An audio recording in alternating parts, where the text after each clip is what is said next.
বিশ্বভূমিতে তার দেশ ও মানুষের দীর্ঘ ছায়া। রং আর তুলির খেলায় নিমগ্ন থেকে এঁকেছেন রূঢ় বাস্তবতার ছবি।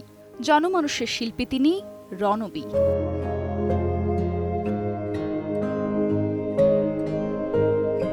নিসর্গপ্রেম আর টোকাই, এই দুই জগৎ দিয়েই তিনি পরিভ্রমণ করে চলেছেন আজীবন। বর্ণিল চিত্রকলার মতোই বর্ণাঢ্য তার যাপন। জীবনের যাত্রাপথে অতিক্রম করেছেন ৮২ বছর। এখনও শিল্পসৃজন ও সমকাল নিয়ে ভাবনার ভেতর দিয়ে সমাজ ও স্বদেশকে আলোকিত করে চলেছেন তিনি। স্যার, আপনি তো আপনার সৃষ্টির আনন্দের মধ্যেই ডুবে আছেন। তো এখন তো ঈদের সময়, ঈদ আপনার কাছে কেমন? এই বয়সেতে ঈদ তো আর ঠিক আগের মতন সেই যে ছোটোবেলার ব্যাপার স্যাপার যেরকম থাকে তা তো নাই। অখণ্ড অবসরে আছি, অতএব ঈদের ছুটি, ঈদের এগুলোর তো বোঝার উপায় নেই। তবে ঈদ আসলে চারদিকের যে একটা ঈদকে নিয়ে যে সব হুলস্থুল হয়, সেইটা তো একটা দেখার ব্যাপার। সেই গ্রামে আনন্দের বাঁশি কি আপনার মনের মধ্যে এখনো বাজে? ছেলেবেলার ঘটনা বলি, কিন্তু সব যে মনে আছে এমন না, কিন্তু ছেলেবেলাটায় ফিরে যাওয়ার কিন্তু একটা ভাবনা চিন্তায় সবসময় থাকে। মাঝে মধ্যে যে মেমোয়ার লিখি, মাঝে মধ্যে নিজের সম্বন্ধে লিখি, তখন বাল্যকালটাই বড় হয়ে আসে, শৈশবটা। তো শৈশবে যে ঈদ নিয়ে তো মহাকাণ্ড হতো। ওইটা তো ঈদটা যত না বড়দের জন্য আনন্দের, তার চাইতে বেশি আনন্দ কিন্তু এই শিশুদের, কিশোরদের, তাদেরই বেশি হয়।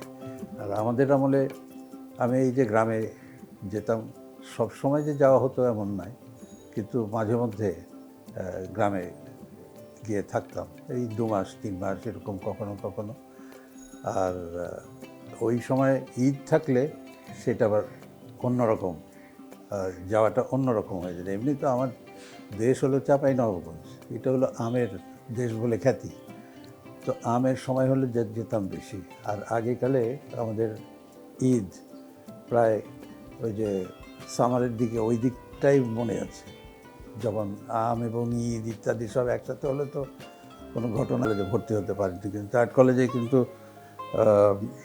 পরীক্ষা দিয়েছিলেন, ভর্তি পরীক্ষা কলকাতায় পাশ করেছিলেন, এবং সেখানে ভর্তি হবে তখন এই দুর্ঘটনা, সেই জন্য তার আর পড়া হয়ে ওঠেনি।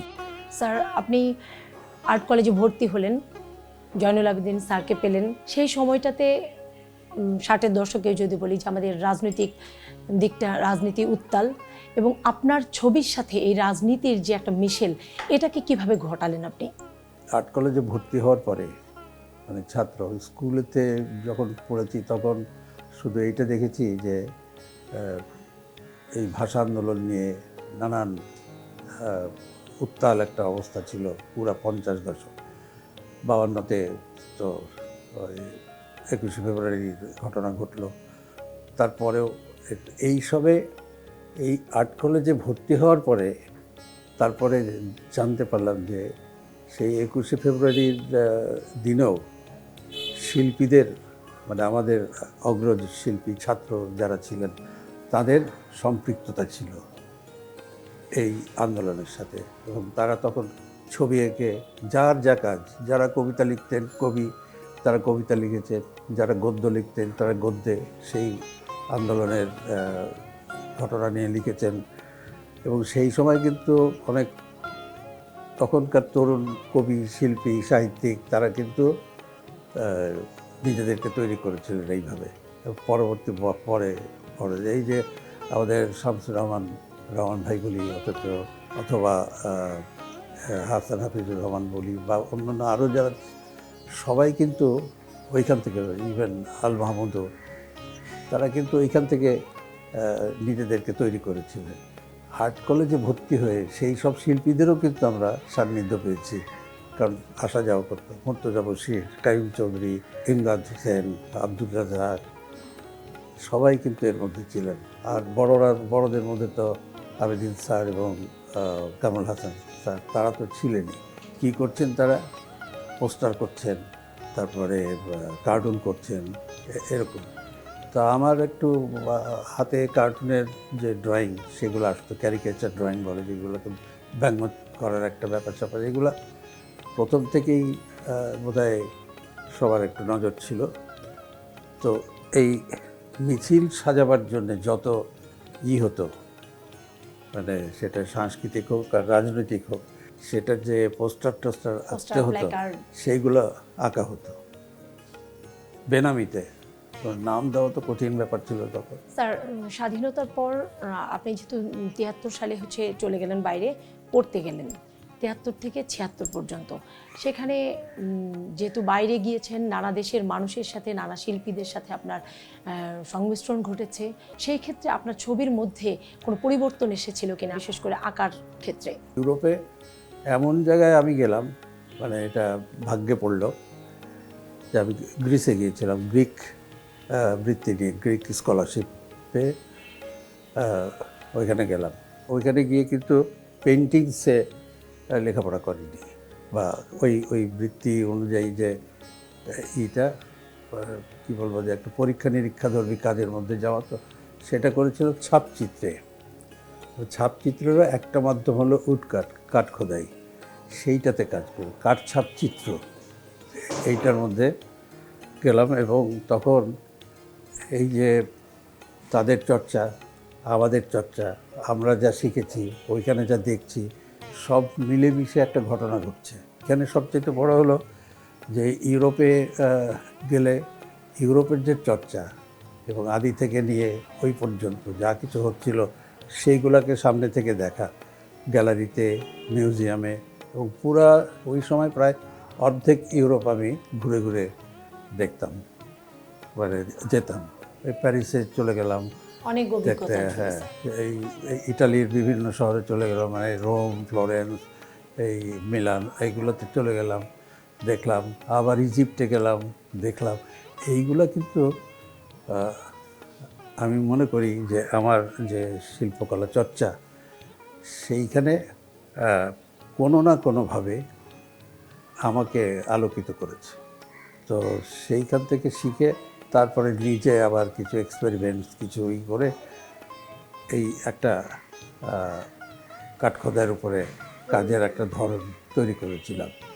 সেইটা পরবর্তী যখন আসলাম এখানে এসে, যখন আমার কাজ দেখলো সবাই, এইটা দেখে আমাদের ছাত্রছাত্রীরা এবং অন্যান্য শিল্পীরাও, তারাও কিন্তু তখন কি বলবো, যে ফলো করা নয়, তারা এইগুলো দেখে চর্চা। আবার তারাও কিছু শিখলো বলে আমার ধারণা। কারণ এখন এই উডকাটের উপর প্রচণ্ড ভালো কাজ করছে সব এই ছেলেরা, ছাত্ররা, এখনকার তরুণ ইসেরাও করছে, তাদের যারা সিনিয়র একটু তারাও করছে, বিদেশে পুরস্কার পাচ্ছে এইসব।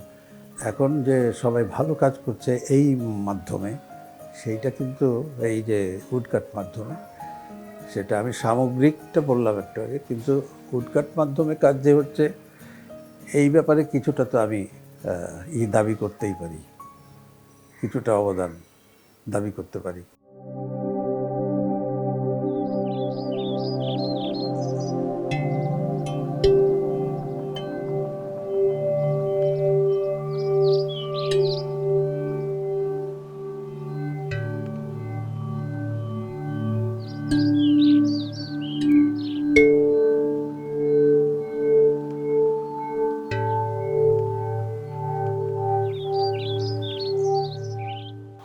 স্যার, প্রকৃতির সাথে কি আপনার কথা হয়?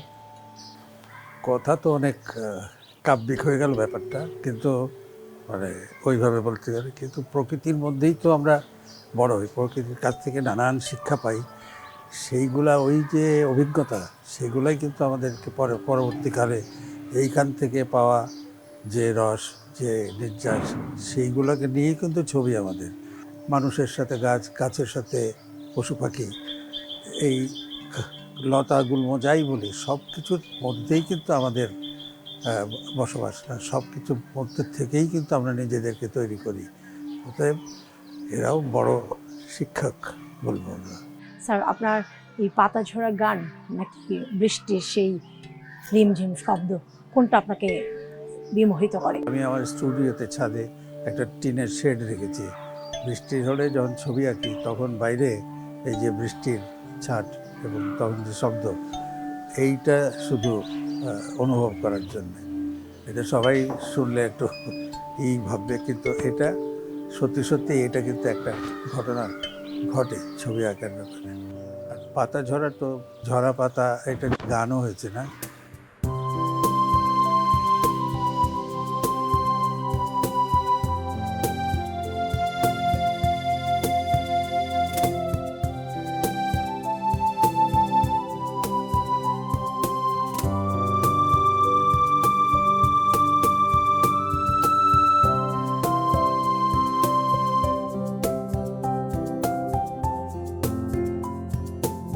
স্যার, আপনার ছবিতে ফ্যান্টাসি নাকি বাস্তবতা? ছবির মধ্যে তো কিছু ফ্যান্টাসি থাকে, কিন্তু রিয়ালিটির সাথে ফ্যান্টাসি মিশালে একটা ধরন তৈরি হয়, যেই ধরনটা এক এক শিল্পীর এক এক রকম হবে।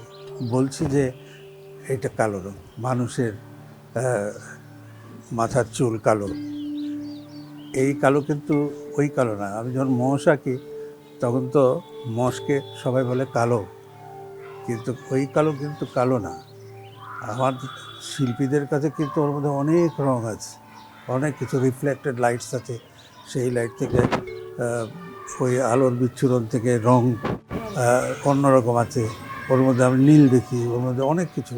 মানুষের চুল আঁকতেও কিন্তু সব শুধু কালো দিলেই হয় না, তার মধ্যে আরও রং দিতে হয়। এই যে এই ওই ভাবনাগুলো কিন্তু এক ধরনের ফ্যান্টাসি থেকে আসে। কালো দিলেই তো হয়ে যায়, কিন্তু এমনি সাধারণ মানুষ দেখতে পাবে না, দেখে না, শিল্পীরা দেখে। স্যার, আরেকটা বিষয় যে আমাদের আর্ট ফর্ম, এটা কি স্যার আন্তর্জাতিকভাবে ছুঁতে পেরেছে কিনা আপনার কাছে কি মনে হয়? হ্যাঁ, অবশ্যই। এখন তো আমরা বলি যে একটা গ্লোবাল, সবারটা সবাই জানি, সবাই চেনে, কোথায় কোন দেশে কে কী করছে না করছে, আমাদেরগুলোও বাইরে সবাই জানে। আমাদের এই যে তরুণ প্রজন্মের যে শিল্পীরা, তারা কিন্তু খুব বেশি করে পরিচিত হচ্ছে, এবং এই যে সদবি বা এইসব জায়গায় শিল্পীদের ছবি যাচ্ছে, নিলামে উঠছে। শিল্পাচার্য জয়নুল আবেদিনের ছবি অনেক অনেক ডলারে বিক্রি হয় এখন। এগুলা তো মানে এই সময়ের একটা ঘটনা, আগে তো ঘটেনি, এখন ঘটছে। রস, কিসের রস? যখন চিত্রকলা করছি, চিত্রকলার কিন্তু যে গ্রামার আছে, যে ব্যাকরণ আছে, তার বাইরে বেরিয়ে কিন্তু কাজ হতে থাকে, সবসময় ব্যাকরণমুখী হয় না। তখন কিন্তু এক ধরনের ওই যেটা আঁকছি তার দিকে কিন্তু হয়ে যায়, ডুবে যাওয়া। কনসেন্ট্রেশন থাকে। এই কনসেন্ট্রেশনের সাথে যদি কোনো সঙ্গীত থাকে, সেটা ইনস্ট্রুমেন্টাল হোক, ভোকাল হোক, যেটাই হোক, এইটা কিন্তু এটার একটা অনুরণন আছে, চারদিকে একটা ঘটনা ঘটে, তাই না? এক ধরনের ফিলিং তৈরি হয়। এই সব কিছু মিলে ওইটার রস, চিত্রকলা যেটা করছি তার রস, সব কিছু যাতে একটা মেলবন্ধন হয়। আমার এই যে গান শোনা, গানটা তখনই শুনি যখন শুধু যে ছবি আঁকার সময় শুনি তা নয়, এমনিতেও গান শোনার জন্য সময় বের করে তারপরে গানে বসি। স্যার, ছোটবেলায় সিনেমা হলে গিয়ে সিনেমা দেখার হতো কিনা? আমাদের ছোটোবেলায় এন্টারটেইনমেন্ট বলতে একমাত্র একটাই মাধ্যম ছিল, সেটা সিনেমা। তাও আবার বাবা মা করলে, পারমিশন দিলে, সম্মতি দিলে তবেই সেগুলো দেখতে যেতে পারতাম। ঢাকায় আমরা ছোটোবেলায় দেখেছি, তখন তো অনেকগুলো সিনেমা হল ঢাকায়। অনেক সময় স্কুল পালিয়ে মর্নিং শো দেখতাম। স্বপ্ন দেখতেন স্যার নিজেও হিরো হওয়ার? না, আমার বন্ধুরা দেখতো। ও আচ্ছা। যেমন এটিএম শামসুজ্জামান আমার ছেলেবেলার বন্ধু, প্রবীর মিত্র আমার ছেলেবেলার বন্ধু। স্কুলে যখন পড়তাম তখন ক্লাসমেটরা বলতো, এই আমাকে একটা মধুবালা এঁকে দিয়ে আঁকা হাত মনে করতো যে আমি খুব আঁকতে পারি, একটা দিলীপ কুমার আঁক, এরকম ছিল। আর এক সময় তো আমি এই চিত্রালীতে কাজ করতাম ছাত্র জীবনে। তো সেই সময় সব নায়ক নায়িকা আর ইসেদের সবার ওই চিত্রালয়তে যাওয়া আসা, সেই সুবাদে আমার সাথে পরিচয় এগুলো ছিল। তা আমি কখনো ওই অভিনয়ে যাব এইটা কখনো মনে হয় নাই। তখন তো সুচিত্রা উত্তমাকে রমরমা অবস্থা। স্যার ওই সময়ে প্রিয় নায়িকা দু একজনের নাম বলবেন? ইংরেজি ছবির নায়িকা অড্রে হেপবার্ন, এইটা তিনি আমাদের, এখন দেখি আমাদের চাইতে বয়সে অনেক বড় ছিল, কিন্তু সেইটাও আমরা মানে খুব প্রিয় নায়িকা। তখন রোমান হলিডে দেখছি, মাই ফেয়ার লেডি দেখছি, ব্রেকফাস্ট আর টিফানি, এইসব দেখে সাংঘাতিক ভক্ত। You interested in a big time caper? What? A heist. A heist? Oh, you mean a burglary? এই অড্রে হেপবার্ন যখন ঢাকায় আসলেন, ইউনিসেফের ওই যে প্রতিনিধি হয়ে এসছিলেন, তো ওই সময় আমাকে বলা হলো ইউনিসেফ থেকে যে আমি তখন চারুশিল্পী সংসদের সভাপতি, তা আমাকে বললো যে আপনারা চারুকলায় কোনোভাবে আনতে পারবেন, কাউকে চান? কারণ এখানে দুজন আসছেন, একজন ইমরান খান আর একজন অড্রে হেপবার্ন। আমি তাই নাকি? তাহলে খেলাধুলার মানুষকে নিয়ে চারুকলায় আমরা সিনেমার লাইনে যাই, অড্রে হেপবার্নকে নিয়ে আসো। স্যার তিনি যে আপনাদের পছন্দের নায়িকা ছিলেন এটা কি জানাতে পেরেছিলেন সেদিন সশরীরে যখন তার সাথে দেখা হলো? সেটা তো আপনার বক্তৃতাও বলেছি, প্লাস তার সাথেই করে আমাদের কাইম ভাই, তো কাইম চৌধুরী, উনি মাই ফেয়ার লেডির এই এলপি রেকর্ড নিয়ে যে অটোগ্রাফ দিত, উনি অবাক হয়ে গেলেন, বলে এইখান পর্যন্ত মাই ফেয়ার লেডি তুমি মানে দেখেছো? যে হ্যাঁ, না দেখলে কীভাবে, মানে এইখানে এই এলপিও পাওয়া যায়। তখন তো আর ভিডিওই ছিল না, মিউজিক্যাল সাইডটা, তো থিম মিউজিক সব কিছু মিলিয়ে ওই রেকর্ডটা ছিল, আমারও আছে। তো আমার মাথায় ঢুকে নাই যে ওইটাতে অটোগ্রাফ নিব। কাইম চৌধুরী উনি কিন্তু অটোগ্রাফ নিয়েছিলেন।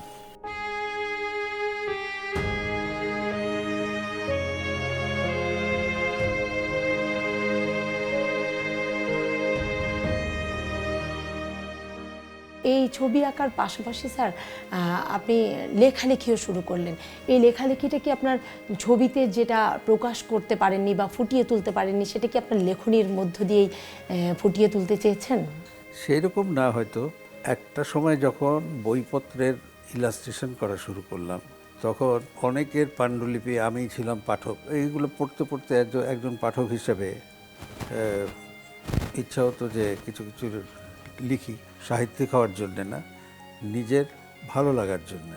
দুই একটা পত্রপত্রিকাতে ছাপা শুরু হলো, তখন মনে হলো যে বা ছাপে যখন তখন তো লিখি, এই করে করে লেখার দিকে ঝোঁক। কিন্তু এখনো বলি যে এটা সাহিত্যিক হওয়ার জন্য না বা কবি হওয়ার জন্য না। সবকিছুকে টাচ করেছেন স্যার। এইটা একটা অদ্ভুত ইচ্ছা আমার, অনেকে পছন্দ করেও না, কিন্তু মানে হয় না যে জ্যাক অফ অল ট্রেডস, একটা ব্যাপার থাকে, ওইরকম একটা ঘটনা মাথায় ঢুকে গিয়েছিল।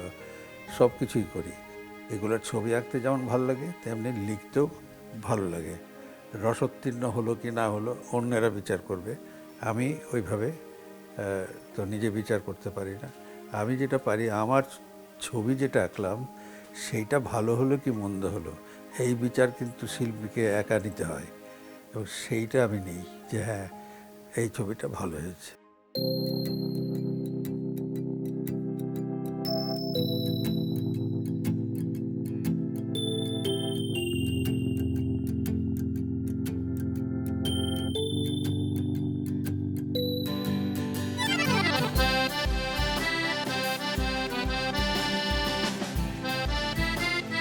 স্যার ছবি আঁকার ক্ষেত্রে রাজনৈতিক প্রজ্ঞা কতটুকু দরকার? আর সব সাধারণ মানুষের যেরকম রাজনীতির ভাবনা থাকে, শিল্পীদেরও যে থাকবে না তা তো নয়, থাকে।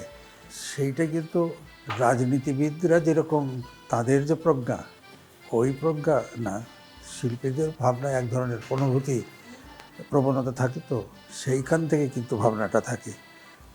সচেতনতা, রাজনৈতিক সচেতনতা ইত্যাদি যে বলি না আমরা, তার কিচ্ছুটা অংশ তো নিশ্চয়ই শিল্পীদেরও থাকে।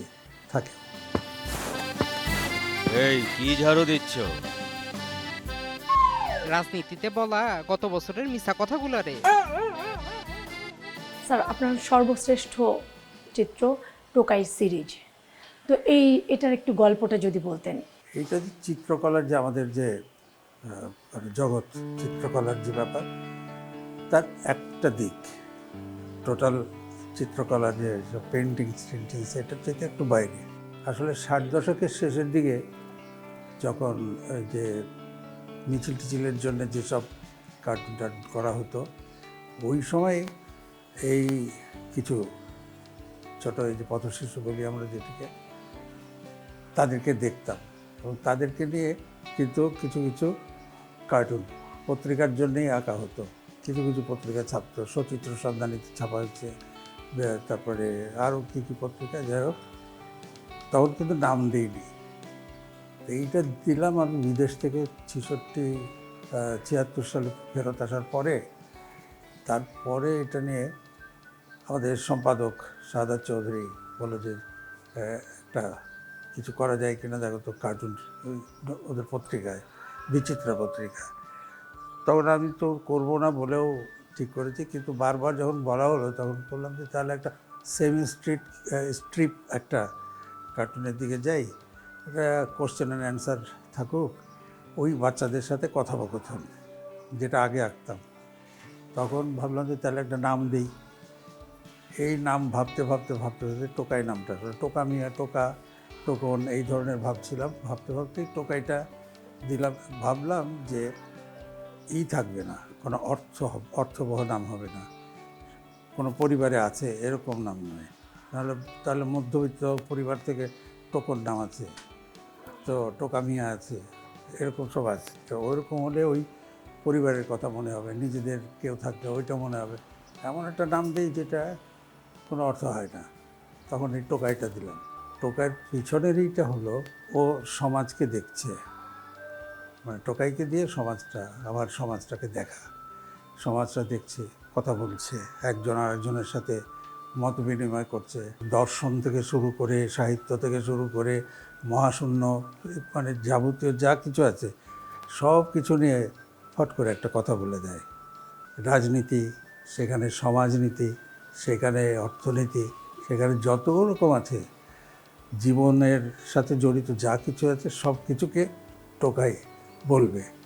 এইটাই ছিল আমারই, এবং সেইটা যখন করলাম তখন এটা আমারও মনে হলো যে হ্যাঁ ভালোই হয়েছে, ভালো হচ্ছে, সবার কাছে এটা গ্রহণযোগ্য হলো। টোকাইকে, আমার চাইতে মানুষ টোকাইকে ভালোবাসে বেশি। আব্বাই বলছিলেন সব কিছুর দাম বাড়ছে। ঠিক না, কই আমগো তো পারে নাই। স্যার, যে উদ্দেশ্যে টোকাই নাম দিলেন এবং সৃষ্টি করলেন, সেটার কি পরিবর্তন এসেছে এখন পর্যন্ত, বা কতটুকু পরিবর্তন এসেছে? মনে হয় না, কারণ আমাদের সমাজ এমনভাবেই চলছে, এমনভাবে চলে যে সেইখানে আমরা যে টোকাইদের যে উন্নতি হওয়া, তাদের জীবনযাপন, লেখাপড়া করে তারা বড় হবে, খুব কমই এরকম দেখি। ওই টোকাই এখন যে আর নাই টোকাই, এমন তো না, টোকাই রাজ। তবে আমার কাছে খুব খারাপ লাগে মাঝে মধ্যে, ভালো লাগে না। সেটা হলো যে ভালো একটা চরিত্রকে খারাপ অর্থে ব্যবহার করা হচ্ছে নামটা অনেক ক্ষেত্রে। টোকাইরা ভাঙচুর করলো, টোকাইরা এটা করলো, এটা কিন্তু টোকাইয়ের কাজ না। টোকাই তো অনেক সিরিয়াস ভাবনা ভাবে, তো সেই জন্য ওইটা আবার মন খারাপ হয় মাঝে মাঝে। আমাদের তো সমাজ সংসারে কিছু মানুষ থাকেই যারা সব কিছুকে খারাপ দিকে ঠেলে দেওয়ার একটা ব্যাপার থাকে। এই টোকাইকেও মনে হয় ওই দিকে ঠেলে দেওয়ার একটা ঘটনা ঘটেছে এই এতদিনে। তো যাই হোক, কিন্তু আমি খুব খুব খুশি হই যে টোকাই অন্তত বৃহত্তর জনগোষ্ঠীর কাছে কিন্তু খারাপ দিকের ব্যাপারটা তো যারা নেয় তারা কতিপয় মানে, কিন্তু ওই বৃহত্তর জনগোষ্ঠী ও যারা এই নিয়ে ভাবে তাদের কাছে টোকাই কিন্তু এখনও একটা পছন্দের চরিত্র।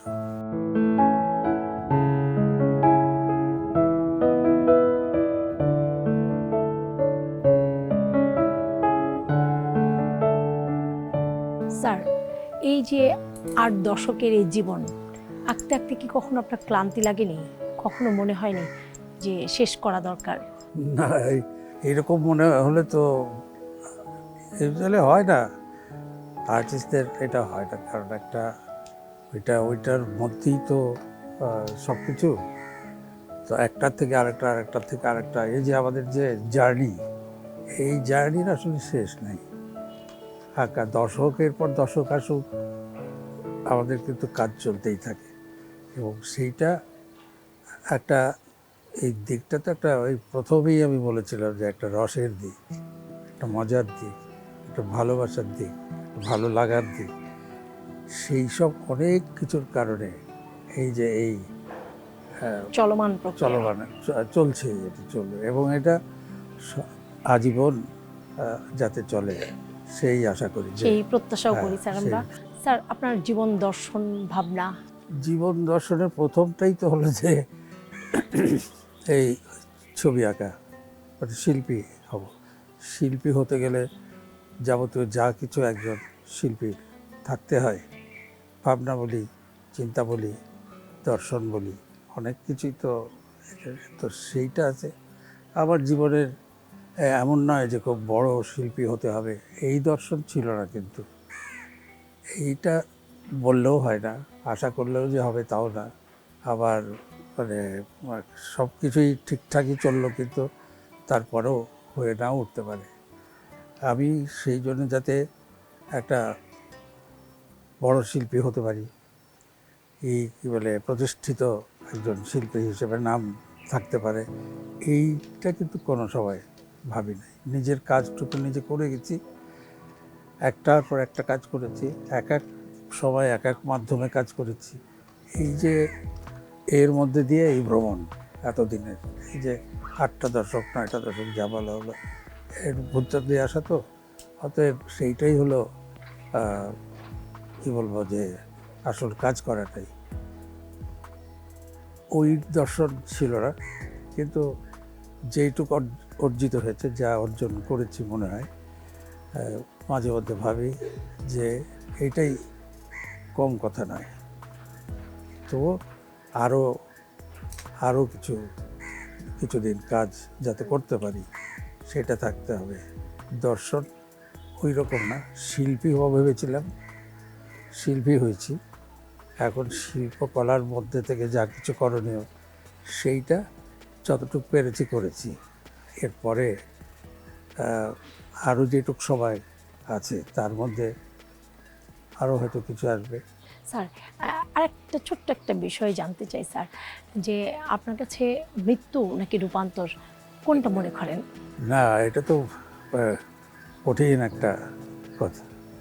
একটা হলো কি, যে এই বয়সে স্বাভাবিকভাবে মানুষ এই বয়সে আসলে কিন্তু তাদের মাঝে মৃত্যু চিন্তা হয়, কিন্তু এই চিন্তা অহরহ করতে থাকলে এই যে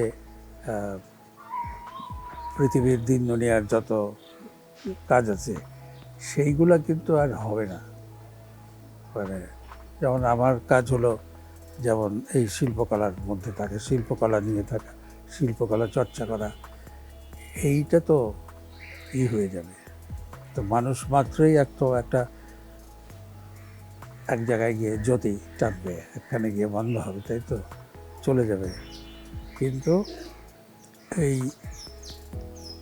বলা হয়ে থাকে না যে শিল্পীদের কাজ চিরদিন টিকে থাকে, সেইটা দিয়ে শিল্পীরা বেঁচে থাকে। তেমন যদি হয় তাহলে তো ভালো, তার মধ্যে থেকে বেঁচে রইলাম। আমি হয়তো থাকবো না, কিন্তু কাজটা থাকলো, সেই কাজটা যদি সবার ভালোবাসার বস্তু হতে পারে, তাহলে তো ওইটা আমার জন্যে ভালোই রেখে গেলাম, এটা মনে হবে। স্যার, ঈদের শুভেচ্ছা রইল আপনার জন্য। আমরা আপনার জন্য সুস্থতা কামনা করি, আপনার আরও দীর্ঘ থেকে দীর্ঘতর জীবন হোক এই প্রত্যাশা করি। দোয়া রইল আপনার জন্য। সবাইকে ধন্যবাদ।